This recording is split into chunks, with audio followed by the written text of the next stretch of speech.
हिंदवी स्वराज्य संस्थापक छत्रपती शिवाजी महाराजांची 345वी पुण्यतिथी आहे। त्यांना अभिवादन करण्यासाठी देशाचे गृहमंत्री अमित शहा किल्ले रायगडावर येत आहेत। या रायगड भेटीमध्ये ते सुनील तटकरेंच्या घरी लंच घेणार आहेत। त्यामुळे राजकीय चर्चाही जोरात सुरू आहेत। अमित शहाच रायगडाच्या पालकमंत्रीपदाचा निवाडा करतील अशी आशा तटकरे विरोधी शिवसेना आमदारांना आहे। काय घडले दिवसभरात पाहूया हा स्पेशल रिपोर्ट।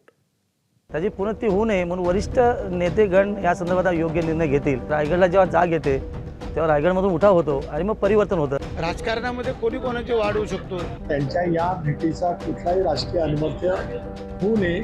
अमित भाई त्या ठिकाणी जे जात आहेत यात काही वावगं नाही, राजकीय नाही। थोडासा धीर धरा, धीरे धीरे।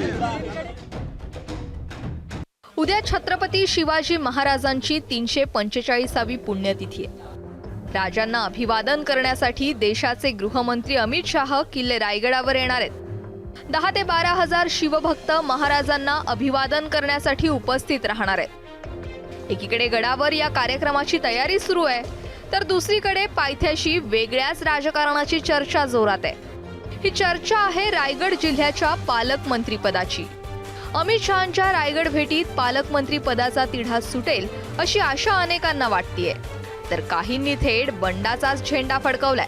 टर्मच्या आमदारांना द्यायचं की 2 टर्मच्या हा मोठा महत्त्वाचा विषय निश्चित आहे आणि म्हणून स्थगित दिली। आम्ही आशा आहोत आमचे नेते शिंदे साहेब या संदर्भात निर्णय नक्की घेतील आणि योग्य निर्णय घेऊन रायगडला न्याय देतील आणि म्हणून रायगडला जाग येईल असं मला निश्चित वाटतं। आणि जर तसं नाही घडलं तर रायगडची परंपरा आहे की रायगड हा नेहमी लढवई आहे आणि उठावाची भूमिका रायगडमध्ये सुरू झाली। कदाचित त्याची पूर्ती होऊ नये या संदर्भात वरिष्ठ नक्की निर्णय घेतील। राष्ट्रवादीचे प्रदेशाध्यक्ष सुनील तटकरे यांच्याकडे अमित शहा दुपारी जेवायला जाणार आहेत। तिथे मुख्यमंत्री आणि दोन्ही उपमुख्यमंत्री सुद्धा असणार आहेत। आदिती तटकरेंच्या पालकमंत्री पदाला विरोध करणारे गोगावले, दळवी आणि थोरवे हे तिन्ही आमदार सुद्धा तिथे असणार आहेत। वाटत नाही काय आहे, कारण त्यांना निमंत्रित केले आणि त्यांनी होकार दिला। आता होकार दिल्यानंतर त्यांना जाणं क्रमप्राप्त असल्यामुळे ते जात असतील।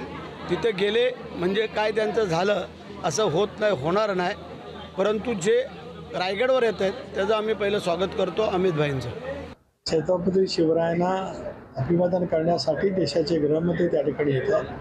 त्यांच्या या भेटीचा कुठलाही राजकीय अनुमत्य होऊ नये, काढू नये अशी माझी विनंती। एकनाथ शिंदेंनी या लंच डिप्लोमसीवर भाष्य करणं टाळलंय।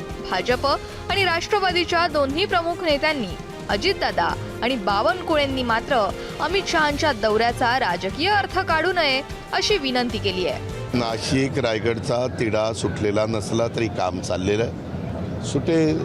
थोडासा धीर धरा, धीरे धीरे। आता रायगडमध्ये गेल्यावर अमित भाई यांनी निमंत्रण स्वीकारलं आणि एक प्रमुख पक्ष आहे अजितदादाचा, सुनील तटकरे ज्यांचे अध्यक्ष आहेत आणि सुनील तटकरे हे आमच्या महायुतीच्या काही प्रमुख पक्षाचे अध्यक्ष आहेत। त्यामुळं अमित भाई त्या ठिकाणी जे जात आहेत यात काही वावगं नाही, राजकीय नाही। नाशिक आणि रायगडच्या पालकमंत्री पदावरून महायुतीतील तिन्ही पक्षात जुंपली होती। आता नेमकं काय स्टेटस आहे हे कोणीही ठामपणे सांगू शकत नसेल अशी कॉम्प्लिकेटेड स्थिती आहे। गृहमंत्री अमित शहा यांचा नो नॉनसेन्स स्वभाव बघता एकतर हा विषय तिथे येणार नाही आणि आलाच तर सध्याची जी स्थिती आहे ती मान्य करून पुढे जाणे हाच पर्याय समोर येण्याची शक्यता जास्त आहे। तसं झालं तर शिंदेंचे शिलेदार खरंच बंड करतील का, की ते टाळण्यासाठी खरंच अमित शहा मध्यस्थी करतील, अशा काही प्रश्नांची उत्तरं येत्या काही दिवसात बघायला मिळतील। ब्युरो रिपोर्ट, एबीपी माझा। एबीपी माझा, उघडा डोळे बघा नीट।